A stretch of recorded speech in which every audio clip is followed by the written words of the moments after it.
नमस्कार मित्रांनो, welcome to our channel the Naflix. कसे आहात तुम्ही सगळे? एकदम मजेत ना? मी नवनाथ आणि आज आपण इथे एकदम ॲक्शन थ्रिलर आणि सायफाय मूव्हीचे एक्सप्लेनेशन करणार आहोत, जे की एकदम खतरनाक होणार आहे। तर व्हिडिओ शेवटपर्यंत नक्की बघा। स्टोरीच्या सुरुवातीला आपण ड्रासा नावाच्या एका प्रोफेशनल शार्प शूटरला पाहतो, जी गेल्या काही तासांपासून एका डार्क टनलमध्ये लपलेली आहे।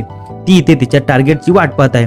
ड्रासाला जवळच्या एका एअरपोर्टवर एका गव्हर्नमेंट ऑफिसरला मारण्याचा टास्क देण्यात आला होता। काही वेळातच रनवेवर एक प्लेन लँड होतं। ड्रासाला त्याचा टार्गेट दिसताच तिने त्याला अनेक किलोमीटर दूरवरून एका शॉटमध्ये फिनिश केले।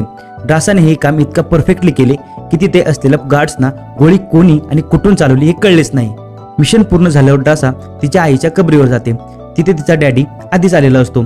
इथे आपल्याला ड्रासाबद्दल आणखी एक गोष्ट कळते की जेव्हा ती कोणालाही तिचा रायफलने मारते तेव्हा ती त्या बुलेटचे कव्हर स्वतः जवळ ठेवते आणि नंतर ती बुलेटची कव्हर्स तिच्या वडिलांना देते। खरं तर ड्रासा एक कॉन्ट्रॅक्ट किलर होती। तिला लोकांना मारायला मुळीच आवडत नव्हते, पण आता हाच तिचा प्रोफेशन बनला होता। त्यामुळे ती त्या बुलेट्सची कव्हर्स तिच्या वडिलांना द्यायची, ज्यामुळे तिचे दुःख थोडे कमी व्हायचे। ड्रासा तिच्या वडिलांना सांगते की मला एक नवीन प्रोजेक्ट मिळाला आहे, जो पूर्ण 1 वर्ष चालेल। कदाचित या काळात मी तुम्हाला भेटू शकणार नाही। त्यावर तिचे वडील रिप्लाय देतात, तू दरवर्षी येतेस आणि मला काही बुलेट्सची कव्हर्स देतेस, पण पुढच्या वर्षी असे होणार नाही। आता माझ्या कॅन्सरचा शेवटचा स्टेज सुरू आहे, माझ्याकडे जास्त टाइम नाहीये आणि जर येणाऱ्या दिवसांमध्ये माझा मृत्यू झाला नाही तर मी 14 फेब्रुवारी व्हॅलेंटाईन्स डेच्या दिवशी स्वतःची लाईफ संपवेन, कारण आता माझ्याकडे जगण्याची कोणतीही रिझन नाहीये। तुझी आई पण गेली आणि तू पण तुझ्या कामामुळे वर्षातून एकदा दोनदाच मला भेटायला येतेस, त्यामुळे ही आपली शेवटची भेट असू शकते। हे ऐकून ड्रासाच्या डोळ्यातून अश्रू येतात। आता सीन बदलतो आणि आपण स्टोरीचा दुसरा मेन कॅरेक्टर लेवाई याला पाहतो। लेवाईची लाईफ चांगली नव्हती। त्याला नेहमी भयानक ड्रीम्स पडायची आणि त्याला झोप लागायची नाही। एका रात्री जेव्हा त्याचे डोळे वाईट स्वप्नांमुळे उघडतात तेव्हा तो घरातून बाहेर निघून समुद्राच्या किनाऱ्यावर जातो। इथे त्याला थोडे बरे वाटते आणि तो त्याच्या डायरीमध्ये काहीतरी लिहायला लागतो। तेव्हाच लेवाईला अचानक त्याच्या फोनवर एक मेसेज येतो। त्या मेसेजमध्ये त्याला एक ऍड्रेस दिलेला असतो, जिथे त्याला लवकरात लवकर पोहोचायला सांगितले असते।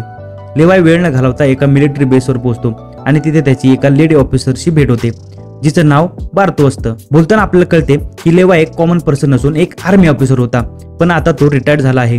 एवढंच नाही, तो एका डेडली स्नायपर देखील होता। त्याने आतापर्यंत 200हून अधिक लोकांना स्नायपिंगने मारले होते।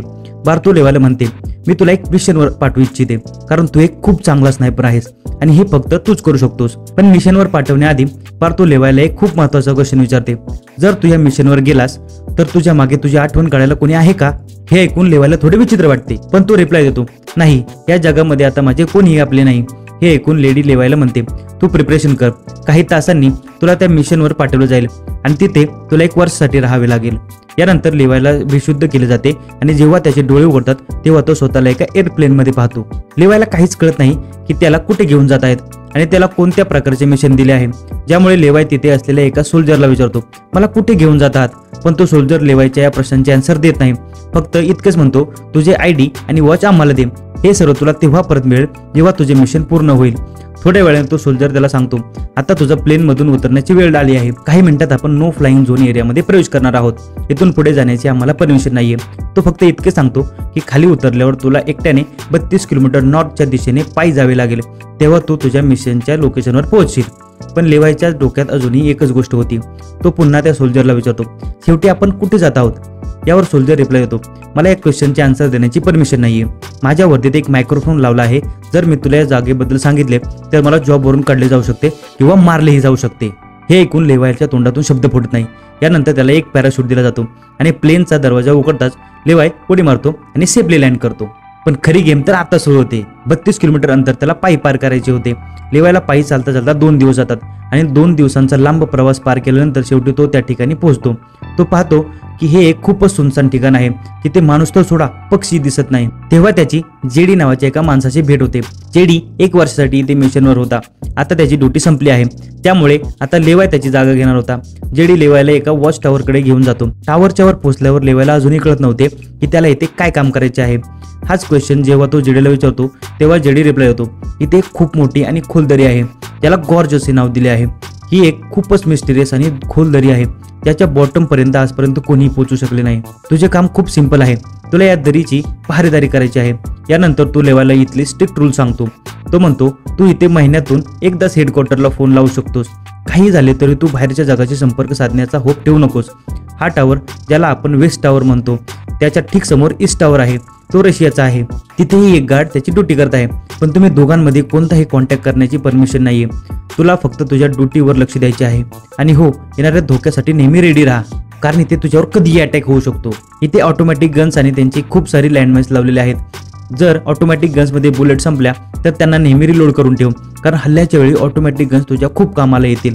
आणि शेवटची गोष्ट, जर तुला कधी इथे जोरात सायरनचा आवाज ऐकू आला तर तू काहीही विचार न करता इथून पळून जा.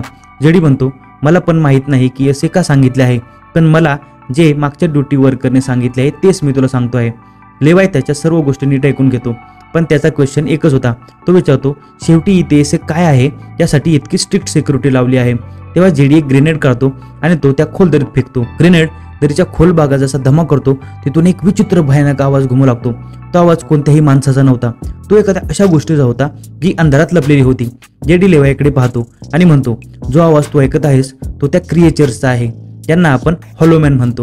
हे क्रिएचर्स या दरीच्या आत राहतात आणि तुझी इथे ड्युटी ही आहे की या दरीतून कोणत्याही क्रिएचरला बाहेर येऊ द्यायचे नाही. असे म्हणतात की 1940 मध्ये US आर्मीचे 2400 सोल्जर्सना या दरीच्या आत पाठवले होते, जेणेकरून हे सोल्जर्स त्या दरीच्या आत असलेले सर्व क्रिएचर्सला फिनिश करू शकतील.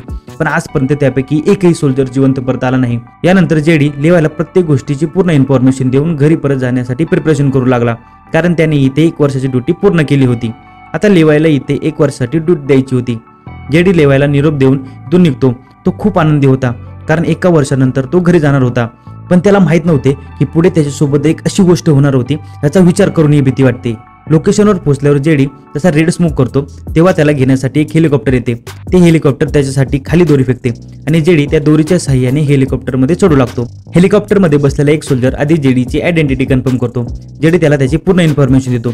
मग हेलिकॉप्टरमध्ये बसलेला तो सोल्जर आधी जेडीला शूट करतो आणि त्यानंतर त्याची दोरी कापून त्याला खाली पाडतो. आता एक गोष्ट स्पष्ट झाली होती की जो या ठिकाणी येतो तो इथून कधीच परत जाऊ शकत नाही. यानंतर आपल्या दुसऱ्या दिवसाचा सीन दाखवला जातो. लेवाय त्याचे काम करू लागतो. सर्वात आधी तो इथले काही रेकॉर्ड्स तपासतो आणि ज्या ऑटोमॅटिक गन्स मधील बुलेट संपल्या होत्या त्या रिलोड करतो. याच प्रकारे दिवस जातात आणि मग 1 महिना जातो. आता लेवायला हे ठिकाण बोरिंग वाटू लागले होते. तो विचार करतो की काय 1 वर्षापर्यंत फक्त इथे एकटेच राहायचंय, ना कोणाशी कॉन्व्हर्सेशन ना कोणतंही एंटरटेनमेंट. म्हणून टाइमपास करण्यासाठी तो कपाटामध्ये ठेवलेली पुस्तके वाचण्याचा विचार करतो. जेव्हा तो कपाटातून पुस्तके काढतो तेव्हा अचानक त्याची नजर कपाटाच्या मागच्या भिंतीवर पडते. त्या भिंतीवर काही नोट्स लिहिलेल्या होत्या. या त्या सर्व लोकांच्या नोट्स होत्या ज्यांनी याआधी या टॉवरमध्ये ड्युटी केली होती. प्रत्येक नोटमध्ये भीती, एकटेपणा आणि हॉलोमॅनच्या धोक्याचा उल्लेख होता. एक दिवस लेवायला वेस्ट टॉवरमधून मशीन चालवण्याचा आवाज येतो. लेवाय लगेच त्याच्या टेलिस्कोपमधून दूरवर ईस्ट टॉवरला पाहण्याचा ट्राय करतो आणि तेव्हा त्याला एक मुलगी दिसते. ही मुलगी दुसरी कोणी नसून ड्रासा होती. ड्रासाचे सौंदर्य पाहून लेवायची नजर तिच्यावर खिळते, पण लेवाय तिच्याशी बोलू शकत नाही, कारण असे करणे रूल्सच्या विरुद्ध होते आणि ड्रासालाही वेस्ट टॉवरमध्ये बसलेल्या लेवायबद्दल कळले होते. आता याच प्रकारे दिवस जातात आणि हे दोघेही विचार करतात की आपण एकमेकांशी बोलावे की नाही. काही दिवसांनी ड्रासाचा बर्थडे येतो. एकटेपणाने घेरलेला ड्रासाला वाटते की तिने कोणाशी तरी बोलावे. ती लेवायशी बोलण्याचे ट्राय करते. ड्रासा एक व्हाईट बोर्डच्या साहाय्याने लेवायला विचारते, तुझे नाव काय आहे? यावर लेवायला रूल्स आठवतात आणि तो म्हणतो की नाव सांगण्याची परमिशन नाहीये. पण ड्रासा हसून तिचे नाव सांगते, माझे नाव ड्रासा आहे. लेवाई जास्त विचार न करता त्याचे नाव सांगून टाकतो. ड्रासा सांगते की आज माझा बर्थडे आहे आणि ड्रासा तिच्या बर्थडेला सेलिब्रेट करताना डान्स करू लागते. ड्रासा लेवायला विचारते, तुला डान्स करता येतो का? लेवाय सांगतो, नाही, मला डान्स करायला मुळीच येत नाही. यावर ड्रासा विचारते, मग तुला काय करता येते? लेवाय आन्सर देताना बोर्डवर लिहितो, मी थोडी चांगली शूटिंग करू शकतो. इथे ड्रासा त्याची शूटिंग स्किल्स तपासण्यासाठी तिच्या टॉवरवर एका लहान बॉटल त्याच्यासमोर ठेवते आणि लेवाय त्याचे टार्गेट साधून एकाच गोळीत त्या बॉटलला फोडून टाकतो. आता इथे ड्रासा पण मागे राहणार नव्हती. ती पण तिची शूटिंग स्किल दाखवत लेवायच्या टॉवरमधील एक लहान बॉटल अगदी परफेक्टली शूट करते, ज्यामुळे लेवायला कळते की ड्रासा एक सामान्य मुलगी नसून एक डेडली स्नायपर आहे. हळूहळू दोघांची कॉन्व्हर्सेशन वाढू लागते. ड्रासा आणि लेवाय एकमेकांना समजू लागतात. पण तेव्हाच जेव्हा ते दोघेही बोलण्यात बिझी असतात, ड्रासाची नजर अचानक खाली दरीकडे जाते. ती पाहते की खालून काही भयानक क्रिएचर्स म्हणजेच हॉलोमॅन वेगाने वेस्ट टॉवरच्या दिशेने चढत आहेत. ती लगेच लेवायला अलर्ट करते, खाली बघ, तुझ्या दिशेने काही क्रिएचर्स येत आहेत. लेवाय जसा खाली पाहतो त्याचे डोळे विस्फारतात. खाली फक्त 1 किंवा 2 नाही तर हजारो क्रिएचर्स वर येत असतात. तो वेळ न घालवता त्याची स्नायपर रायफल उचलतो आणि एक एक करून क्रिएचर्सला शूट करतो. पण क्रिएचरची संख्या इतकी जास्त असते की लेवाय त्यांना एकटा सांभाळू शकत नाही. म्हणून ड्रासा पण तिच्या मशीन गन मधून बुलेट्सचा वर्षाव करू लागते. आता वेस्ट टॉवरच्या दिशेने पण क्रिएचर्स वाढू लागतात. ते दोघे त्यांच्या बाजूने या क्रिएचर्सना मारू लागतात.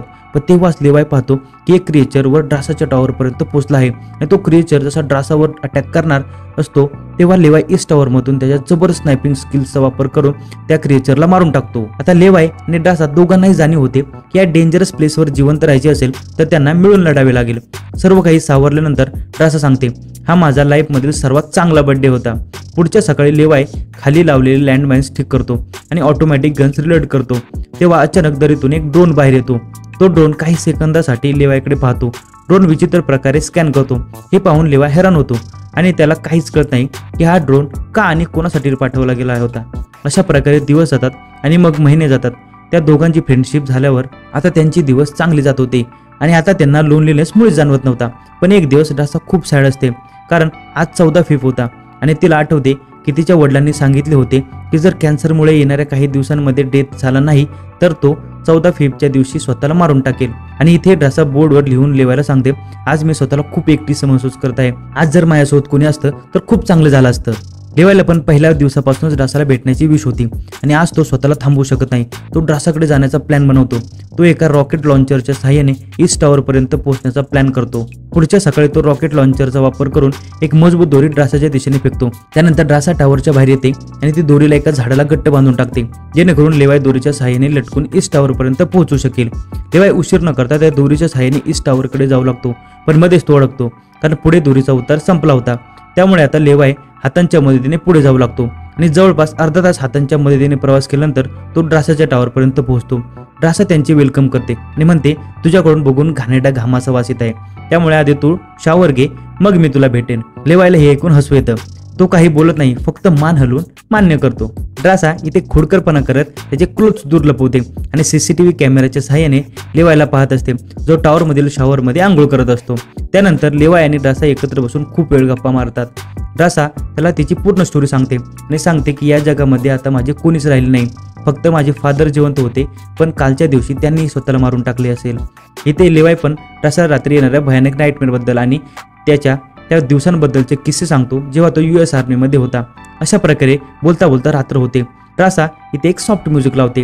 हे दोघे म्युझिकच्या तालावर डान्स करू लागतात। याच डान्स दरम्यान ते दोघे एकमेकांच्या जवळ येऊ लागतात आणि त्यांच्या रोमॅन्स होतो। काही वेळातच लेवाय ड्रासाकडे पाहून हसून म्हणतो, मी तुझ्यासाठी एक पोएम लिहिली आहे, जेव्हा आपण इथून निघू तेव्हा मी ती पोएम तुला देईन। पुढच्या दिवशी लेवायला परत त्याच्या वेस्ट टॉवरवर जायचे असते। तो ड्रासाला निरोप देतो आणि दोरीच्या सहाय्याने वेस्ट टॉवरच्या दिशेने चालणी सुरू करतो। ड्रासा पण त्याला जाताना पाहत राहते पण तेव्हाच आपण पाहतो की काही क्रिएचर्स वर टॉवरच्या दिशेने चढत आहेत। त्यापैकी एक क्रिएचर तिथे लावलेल्या लँडमाइनशी आदळतो आणि एक मोठा धमाका होतो। लँडमाइन फुटल्यामुळे त्याचे जे लोखंडी पार्ट्स हवेत उडतात त्यापैकी एक पार्ट दोरीला आदळतो त्यामुळे दोरी तुटते आणि तो वेगाने त्या दरीत पडतो। लेवायला पडताना पाहून ड्रासा काही विचार न करता तिचा पॅराशूट उचलते आणि ती पण त्या दरीत उडी मारते। दरीच्या खोल भागात पडल्यानंतर ड्रासा पाण्याच्या जोरदार प्रवाहाच्या नदीत वाहू लागते। ती कशी तरी करून नदीतून बाहेर निघून किनाऱ्यापर्यंत पोहोचते। दुसरीकडे लेवायचे नशीब चांगले असते की तो एका मोठ्या झाडावर अडकतो। एवढ्या उंचीवरून पडल्यानंतर त्याला खूप जखमा होतात पण त्याचा जीव वाचतो। जसे त्याचे डोळे उघडतात तो पाहतो की एक मोठा किडा त्याच्यावर अटॅक करण्यासाठी येत आहे। तो स्वतःला वाचवण्याचा प्रयत्न करतो पण तेव्हा झाडाचे लाकूड तुटते आणि लेवाय खाली झाडाच्या मुळांवर पडतो। खाली पडताच झाडांची मुळे त्याला त्याच्या ग्रीपमध्ये घेऊ लागतात आणि लेवायला जखडतात। त्या मुळांनी लेवायला मारण्याआधी तिथे ड्रासा पोहोचते। ती लगेच स्नाईप काढून त्या मुळांना कापू लागते ज्यामुळे लेवाय फ्री होतो। यानंतर लेवाय आणि ड्रासा आजूबाजूला पाहू लागतात। सर्वत्र शांतता आणि भीतीचे वातावरण पसरले असते। तेव्हा अचानक झाडांच्या आडून काही क्रिएचर्स बाहेर निघून त्यांच्यावर अटॅक करतात। तिथे त्यांच्यात मोठी फाईट सुरू होते। लेवाय त्याची गन सांभाळतो आणि पहिली गोळी थेट एका क्रिएचरच्या डोक्यात मारतो। एका पाठोपाठ एक दोघांनी मिळून 2 क्रिएचर्सना फिनिश केलं। इथे लेवायची नजर क्रिएचरच्या डेड बॉडीवर पडते। तो पाहतो की क्रिएचरने तीच आर्मी युनिफॉर्म घातली होती जी एकेकाळी अमेरिकन सोल्जर्सची असायची। हे पाहून लेवायच्या अंगावर काटा येतो। तेव्हा त्याला जेडीच्या त्या गोष्टी आठवतात जेव्हा त्याने सांगितले होते की 1940 मध्ये 2400 सोल्जर्सच्या एका मोठ्या ग्रुपला या दरीत पाठवले होते आणि ते सैनिक कधीच परत आले नाहीत। यानंतर लेवाय आणि ड्रासा एका विचित्र भयानक ठिकाणी पोहोचतात। इथला नजारा एखादा वाईट ड्रीम सारखा होता। सर्वत्र मानवांचे सडलेले शरीर पडले होते आणि सर्वात विचित्र गोष्ट ही होती की या शरीरांच्या आतून झाडे उगवली होती। असे वाटत होते की एखाद्या जीवघेण्या व्हायरसने या जागेला पूर्ण उद्ध्वस्त करून टाकला आहे। जेव्हा अचानक झाडांच्या मधून काहीतरी मूवमेंट होते लेवाय आणि ड्रासाला कळते की क्रिएचर्स पुन्हा त्यांचा पाठलाग करत आहेत। घाबरून ते दोघे वेगाने पळू लागतात आणि एका तुटलेल्या चर्चमध्ये घुसतात। दरवाजा बंद केल्यानंतर समोर त्यांना एक विचित्र दृश्य दिसते। सर्वत्र मानवांचे मृतदेह पडलेले होते। त्यांची कंडिशन पाहून असे वाटत होते की त्यांनी या व्हायरस पासून वाचण्यासाठी स्वतःचा जीव घेतला असेल. अचानक एक मोठा स्पायडर ड्रासाच्या अंगावर उडी मारतो आणि आणखी खूप सारे स्पायडर्स बाहेर येतात. हे स्पायडर साईज मध्ये खूप मोठे होते. तसा स्पायडर त्यांच्यावर अटॅक करतो. लेवाय आणि ड्रासा मिळून त्यांना फिनिश करतात. दुसरीकडे चर्चचा दरवाजा तोडून ते क्रिएचर्स आत येतात. लेवाय आणि ड्रासा स्वतःचा जीव वाचवण्यासाठी त्यांच्यावर फायरिंग सुरू करतात आणि कसे तरी करून त्यांच्यापासून जीव वाचवून चर्चमधून बाहेर निघतात. तेव्हा लेवायची नजर समोरच्या डोंगरात बनलेल्या एका जुन्या बोगद्यावर पडते. ते दोघे लगेच त्या बोगद्यात आत घुसतात. आत गेल्यावर त्यांना कळते की खरं तर ही एक जुनी लॅब आहे. इथे सर्वत्र तुटलेल्या काचा, मशीन्स आणि जुने गंजलेले कंटेनर्स पडलेले होते. इथे लेवायला एक जुनी DVD कॅसेट मिळते. लेवाय ती DVD प्ले करतो आणि स्क्रीनवर एक मुलगी दिसते. ती मुलगी म्हणते की आम्ही लोक इथे एका सिक्रेट केमिकल मिसाईल प्रोजेक्टवर काम करत होतो. आमच्यासोबत शेकडो सायंटिस्ट होते, पण एक दिवस इथे अर्थक्वेक झाला. अर्थक्वेकच्या जोरदार धक्क्याने मिसाईलचे केमिकल लीक झाले. विषारी केमिकल हवेत मिसळू लागले. काही तासातच लोक व्हायरसने इन्फेक्टेड होऊ लागले. ती मुलगी तिचे पोट दाखवत सांगते की मी पण इन्फेक्टेड आहे. आम्ही मिलिटरीला सर्व काही सांगितलं. आम्ही त्यांना सांगितले की या पूर्ण जागेला बॉम्बिंग करून नष्ट करावे, जेणेकरून इन्फेक्शन आणखी पसरू नये, पण त्यांनी आमचे ऐकले नाही. हे व्हिडिओ पाहिल्यानंतर लेवायला तिथे एक नवीन युगाचा कॉम्प्युटर मिळतो. लेवायला कळत नाही की या ठिकाणी आजच्या काळचा कॉम्प्युटर कसा ठेवला आहे. लेवाय त्याला ऑन करतो आणि त्यामध्ये असलेली इन्फॉर्मेशन पाहून एकदम शॉक होतो. त्याला डार्क लेक नावाच्या एका कंपनीबद्दल कळते, जी पॅरामिलिटरी बनवण्याचे काम करते. ही कंपनी इथून इन्फेक्टेड लोकांचे सॅम्पल्स गोळा करून त्यांच्या देशाच्या सोल्जर्सना सुपर सोल्जर्समध्ये कन्वर्ट करण्यासाठी त्यांच्यावर एक्सपेरिमेंट करते. हेच रिझन आहे की कोणताही देश या जागेला नष्ट करू इच्छित नाही. या व्यतिरिक्त लेवायला हे पण कळते की ही जी दरी आहे ती एक खूप मोठी मिसाईल आहे. जेव्हा तिचे ऍक्टिव्हेशन होईल आणि ती फुटेल तेव्हा ती 4.2 किलोमीटरच्या लांबीमध्ये सर्व काही नष्ट करेल. लेवाय आणि ड्रासा हे सर्व रहस्य समजतात. त्यांना कळते की ज्या लेडी बार्थोने त्यांना इथे पाठवले होते तीच या जागेची ओनर आहे आणि ती या जागेचा चुकीचा वापर करत आहे. आणि या जागेला सिक्रेट ठेवण्यासाठी लेडी बार्थो नेहमी अशा माणसांची ड्युटीसाठी निवड करायची ज्याची मागे कोणी विचारणारे नाहीये, आणि त्या माणसाला इथे 1 वर्ष ड्युटी केल्यानंतर मारून टाकले जायचे, ज्या प्रकारे चिडीला मारले गेले होते, जेणेकरून तो बाहेर जाऊन जगाला या जागेबद्दल सांगू शकणार नाही. हे सर्व कळल्यानंतरनी जसे हे दोघे तिथून निघतात तेव्हा एक घोडेस्वार क्रिएचर ड्रासाला दोरीने पकडून त्याच्यासोबत घेऊन जातो. लेवाय ड्रासाला शोधत इकडे तिकडे भटकतो, पण त्याला ड्रासा कुठेही दिसत नाही. तेव्हा लेवाय अशा ठिकाणी पोहोचतो तिथे एक मोठी मिसाईल ठेवलेली होती. ही 30 मिसाईल होती ज्याबद्दल डार्क लेक कंपनीच्या कम्प्युटरमधून लेवायला इन्फॉर्मेशन मिळाली होती. लेवायला सर्व काही स्पष्टपणे समजते होते. खरे तर वॉच टॉवरमध्ये आधी राहिलेले लोक जेव्हा म्हणायचे की जर सायरनचा आवाज ऐकू आला तर लवकरात लवकर इथून पळून जावे, हे खरं तर याच मिसाईलबद्दल बोलत होते. दुसरीकडे ड्रासा आता त्या क्रिएचरच्या ताब्यात असते. ड्रासा स्वतःला सोडवण्याचा ट्राय करते आणि कशी तरी करून ती स्वतःला सोडवते. फ्री होताच ड्रासा आणि क्रिएचरमध्ये फाईट सुरू होते. लेवाय पण ड्रासाला शोधत शोधत तिथे पोहोचतो आणि तो पण लगेच क्रिएचरवर अटॅक करतो आणि हे दोघे मिळून त्याला आग लावून जाळून टाकतात. आणि आता या लोकांच्या इथून बाहेर पडण्याची वेळ येते, पण पुढचा रस्ता अजूनही खूप डिफिकल्ट होता. जसे लेवाय आणि ड्रासा पुढे जातात समोर एक डेंजरस एरिया येतो, जिथून बाहेर पडणे एक खूप मोठं चॅलेंज होतं. इथे माणसे आणि झाडे एकमेकांशी पूर्णपणे जोडलेली होती, जसे की ते कोणत्याही धोकादायक एक्सपेरिमेंटचा रिझल्ट असतील. बरं, हे लोक प्रत्येक पाऊल जपून ठेवत पुढे जातात की तेव्हा ड्रासाचा पाय घसरतो. त्यामुळे ही झाडे ऍक्टिव्हेट होतात, ती ड्रासाला जखडतात. पण इथे लेवाय हिंमत दाखवत पुढे जातो आणि त्याच्या पूर्ण ताकदीने ड्रासाला सोडवतो.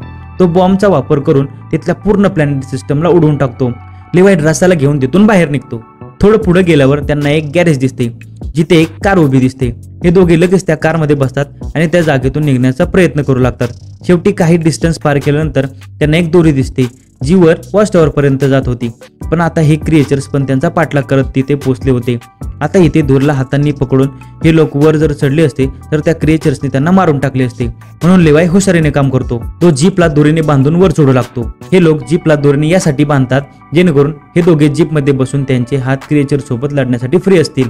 ते क्रिएचर्स त्यांच्यावर अटॅक करतात आणि इथे त्यांच्यात मोठी फाईट होते. पण ते क्रिएचर संख्येत खूप जास्त होते, त्यामुळे ते त्यांच्यावर भारी पडत होते. इथे लेवायच्या डोक्यात एक आयडिया येते. तो जीपचे पेट्रोल टँक या क्रिएचर्सवर लीक करतो, ज्यामुळे बाहेर पडलेल्या तेलाला आग लावून त्या सर्व क्रिएचर्सना जाळून टाकतो. आणि शेवटी हे लोक त्या जीपची दोरी कापून तिला खाली सोडून देतात, त्यामुळे ते सर्व क्रिएचर्स मारले जातात. अशा प्रकारे हे लोक शेवटी वर चढण्यास सक्सेसफुल होतात. आता या दोघांना कळले होते की जर हे दोघे इथे 1 वर्ष ड्युटी केली तरी शेवटी या दोघांनाही मारले जाईल. त्यामुळे आता हे दोघे एक मोठा डिसिजन घेतात की आता ते या जागेचा प्रोटेक्शन करणार नाहीत, उलट ते या जागेला नष्ट करतील, जेणेकरून यांच्यासारखा दुसरा कोणताही सोल्जर इथे अडकणार नाही आणि या जागेचा चुकीचा वापर थांबेल. हे सर्व केल्यानंतर हे दोघे इथून दूर जाऊन एका नवीन लाईफची सुरुवात करतील। इथे ड्रासा म्हणते, माझ्याकडे फ्रान्समध्ये लग्नासाठी एक प्लेस आहे, आपण तिथे जाऊन लग्न करू आणि पुढची लाईफ तिथेच घालू। लेवाय ड्रासाची गोष्ट मान्य करतो आणि आता तो म्हणतो, मला परत माझ्या टावरवर जावे लागेल, मी तिथे जाऊन टावरमध्ये एक बॉम्ब फिट करेन आणि त्याचबरोबर या मिसाईलला पण ऍक्टिव्हेट करेन, यामुळे ही पूर्ण जागा नष्ट होईल। यानंतर लेवाय दोरीच्या मदतीने त्यांच्या टावरपर्यंत पोहोचतो। याच दरम्यान लेडी बार्तो लेवायशी कॉन्टॅक्ट साधते आणि विचारते, तू त्या दरीच्या आत गेला होतास का, कारण कोणीतरी आमच्या कॉम्प्युटरला ऑन केले आहे। लेवाय इथे खोटे बोलून सांगतो, नाही मी तिथे गेलो नव्हतो। पण बार्तोला माहित असते की लेवाय खोटे बोलत आहे। त्यांनी सिक्युरिटी कॅमेराजमध्ये सर्व काही पाहिले होते की लेवाय आणि ड्रासा दोघेही दरीच्या आत गेले होते। तरी ती तिची गोष्ट पुढे चालू ठेवते आणि म्हणते, जर तू गेला नाहीस तर मग साहजिकच आहे की हे सर्व काम त्या वेस्ट टावरच्या गाडीचे आहे। तू एक काम कर की त्या वेस्ट टावर मधील माणसाला म्हणजेच ड्रासाला मारून टाक, कारण तिने रूल तोडला आहे। इथे लेवाय हो म्हणतो, पण बार्तोला कळले होते की हा तिला मारणार नाही आणि ती समजली होती की हे दोघे आता इथून पळून जाणार आहेत आणि बाहेर जाऊन जगाला या जागेबद्दल सांगतील, म्हणून ती स्वतः हेलिकॉप्टरमध्ये इथे पोहोचते। पण बार्तोच्या पोहोचण्याआधी हे दोघे त्यांचे पूर्ण प्रिपरेशन करून ठेवतात। लेवाय टावर पासून खूप दूर जाऊन त्यांच्या आयुष्यातील सर्वात मोठा लांब शॉट घेतो आणि थेट त्या टावरवर गोळी मारतो, जो थेट खाली मिसाईलशी जोडलेला होता। यामुळे एक जोरात सायरन वाजू लागतो। आता त्यांच्याकडे टाइम कमी होता, हे दोघे वेगाने पळू लागतात, कारण जेव्हा मिसाईल फुटेल तेव्हा ती 4.2 किलोमीटरच्या भागात नष्ट करेल। लेवाय आणि ड्रासा दोघेही पूर्ण ताकदीने जंगलाच्या दिशेने पळू लागतात। ड्रासा तिचा जीव वाचवत त्या जागेपासून खूप दूर निघून जाते, पण लेवायच्या पायाला जखम झाली होती, त्यामुळे तो वेगाने पळू शकत नव्हता। दुसरीकडे बार्तोलाही हे समजलं होतं की लवकरच मिसाईल ब्लास्ट होणार आहे। नेमक्या याच वेळी मिसाईल ऍक्टिव्हेट होते आणि एक खूप मोठा ब्लास्ट होतो, ज्यामुळे पूर्ण दरी नष्ट होऊ लागते। हा ब्लास्ट इतका भयानक होता की त्याच्या ज्वाला आणि धक्के दूरपर्यंत पसरले, ज्यात बार्तोचे हेलिकॉप्टर पण त्या धमाक्याच्या तडाख्यात येते आणि ती तिथेच मारली जाते। ड्रासाने तर 4.2 किलोमीटरचे अंतर पार केले होते, पण लेवाय त्या धमाक्याच्या तडाख्यात येतो आणि धमाक्यातून येणारी जोरदार हवा त्याला पाण्यात पाडून देते। दुसरीकडे दरीतील सर्व क्रिएचर्स मारले जातात। आता फक्त ड्रासा त्या धमाक्यात जिवंत वाचली होती आणि ती एक उंच ठिकाणी उभी राहून लेवायची वाट पाहू लागली। वाट पाहता पाहता रात्र होते, पण लेवायचा काही पत्ता लागत नाही। ती समजते की आता लेवाय जिवंत नाही राहिला। यानंतर स्टोरी काही महिने पुढे सरकते। ड्रासा लेवायने लिहिलेलं पोएम वाचते, प्रत्येक शब्दात त्या लेवायच्या आठवणी जाणवतात। डोळ्यात अश्रू घेऊन ती तिच्या मनाला सांभाळण्याचा प्रयत्न करते। आता ड्रासा एक नवीन लाईफची सुरुवात करत फ्रान्सच्या एका हॉटेलमध्ये वेट्रेसची जॉब करू लागते। पण मग अचानक एक दिवस ड्रासा समोर लेवाय येऊन उभा राहतो। तो जिवंत होता। लेवायला पाहून ड्रासाचे डोळे उघडेच राहतात। ती आनंदाने धावत जाऊन लेवायला मिठी मारते आणि याचबरोबर ही स्टोरी इथे संपून जाते। तर मित्रांनो, ही स्टोरी तुम्हाला कशी वाटली कमेंट्समध्ये मला नक्की सांगा। लाईक करा आणि तुमच्या मित्रांसोबत पण शेअर करा आणि हो, सबस्क्राईब करायला बिलकुल पण विसरू नका।